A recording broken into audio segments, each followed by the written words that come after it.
Hey guys, welcome back to my channel. About a day ago, the pump in my borehole seems to have broken.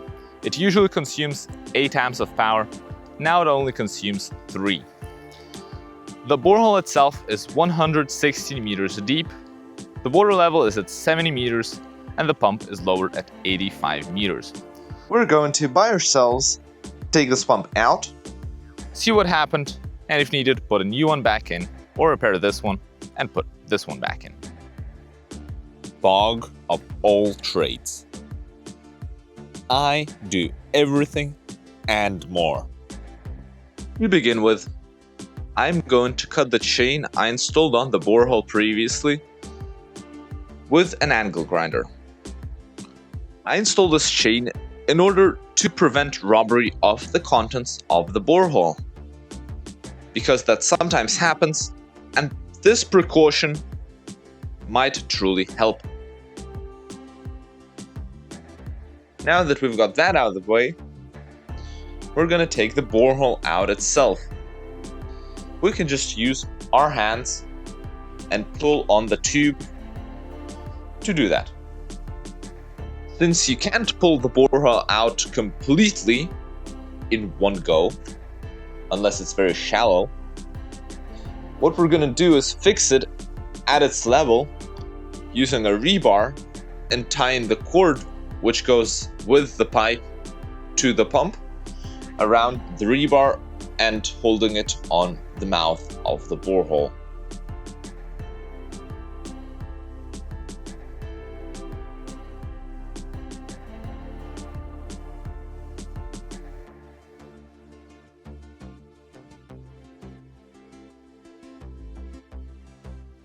Pro tip number 1, don't obstruct the borehole area. Don't plant trees, don't put cameras, don't build anything there. The issue is, especially with trees, if we pull it out too much, it's gonna land on a tree. Or you need a third person who would hold the pipe and pull it out so that it doesn't hit anything else. And even when pulling, there's a tree right where we pull it, which we also need not to break.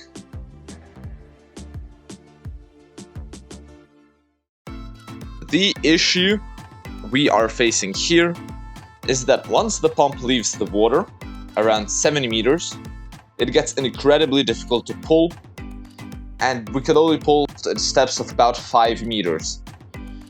But once we fixed it using the rope to the rebar, it slid off all the way down. The verdict? Our method did not work. It's essentially meant for shallower boreholes, and this one was just too deep. And so therefore we have created this contraption here.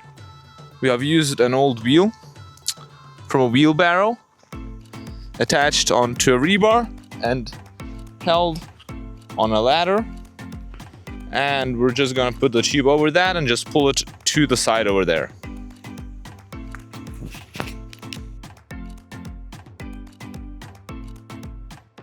Since it was not so easy to put the tube right over the wheel, we initially fixed it onto the top of the ladder, and then we pulled it over the wheel. Now, I understand that this method requires minimal equipment, but there are many ways you can use this. You can find a different wheel, you can use something else instead of the ladder, and you can just use any metal pole instead of the rebar. Although we did notice that the rebar, 12mm, did bend a little bit, so maybe you should use something strong. This was way easier than the previous method, essentially because we could both pull simultaneously, and the weight of the pump got reduced by the wheel. Additionally, it was very easy for one of us to hold the pump while the other one attached it to the ladder.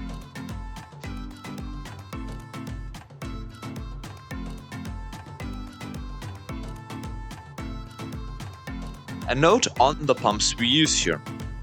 we use pumps of the 3SDM family, and that means that they're 3 inches wide and they have plastic impellers.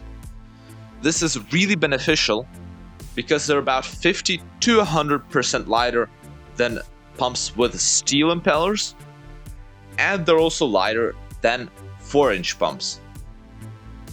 I also sincerely recommend using pumps of a low power, as long as they're enough for your needs.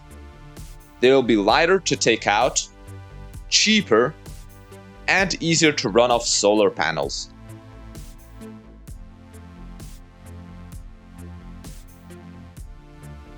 We were done with this in no time. The time it took for us to pull the pump out was only 30 minutes.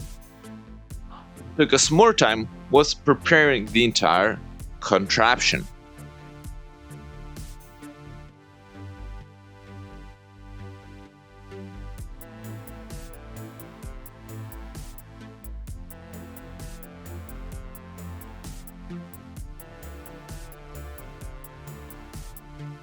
So we've got the pump out and we can see it was well underwater.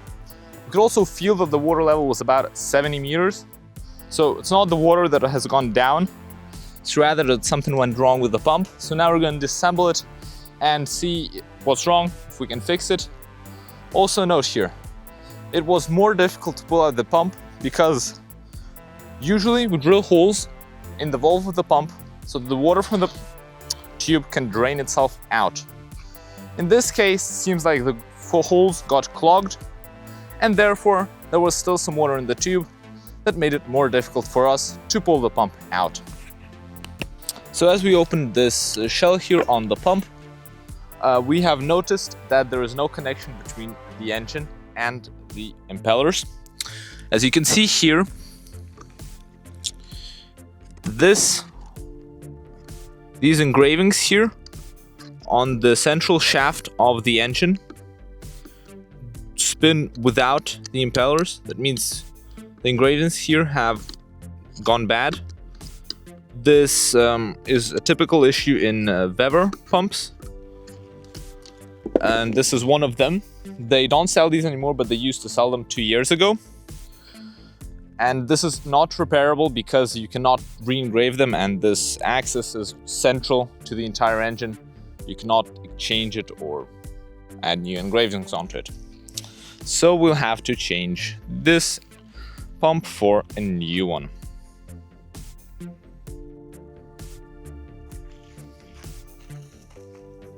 Hey guys, this here is the new pump we're going to be installing. This is the QQ pump 3SDM 2.5/25. I did a video unboxing it and making a small test.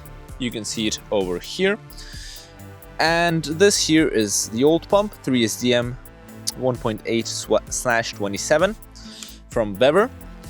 As we can see, the new pump is generally a bit bigger. Another benefit is that it has brass connectors which do not rust with time. The only issue is its output is a bit larger. It's rather an issue with the other pump, but I had to go to buy this adapter. And the trip to the hardware store cost me a bit of time, and so that's why it's a bit late. And now we will be making some holes over here in the valve. So this is how we're going to be drilling the holes in the valve over there.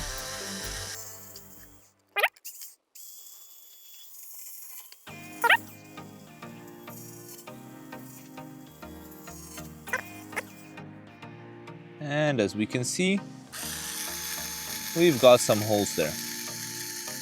4 holes. These will ensure that the water flows down the pipe if the pump is stopped for a couple of hours, meaning that when we have to take it out, the tube will be empty and the process will be much easier. To prevent oxidation on the copper cables when connecting them, since we lowered the pump 15 meters and most pumps come with a cable of 1 or 5 meters, we use heat shrink tubing that we put on each cable individually and on the cable itself. This is not normal heat shrink tubing, but rather heat shrink tubing with glue, which is waterproof and which we heat with a heat gun to achieve optimal performance. So this is how the heat shrink tubing looks. We're just finishing the outer layer here. And as you can see right here, there's some glue coming out of it, the special waterproof heat shrink tubing.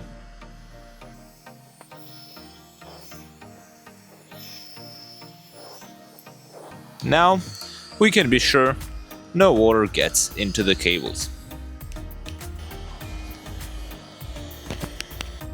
Hey guys, we're finally finished. It's 10:55 p.m. and we started at 3:40 p.m., meaning we're done in under 8 hours. It's 7 hours and 15 minutes. That's all it took for us to finish this job, considering that we had to go to the local hardware store to get the adapter. Quite quick. Now, let's turn the pump on and see how it works.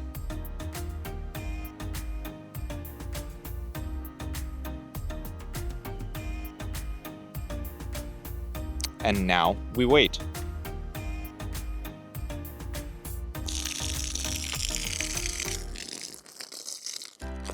We can use this moment to water the road a bit so that we have less dust. But in general, that's a good flow for 70 meters. To reduce this and similar pump failures, we're going to install a variable frequency drive over the pump to reduce the load on the central shaft by starting it slower. And you'll be able to see that in a later video. So the way it turned on the pump is one of our smart home systems that we've created. We essentially have ESP32s controlling a lot of relays which control the pumps. And I'll explain that in a later video.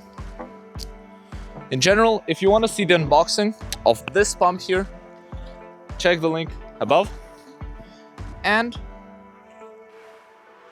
if you like this video, leave a comment, like, subscribe to the channel, and come back for more.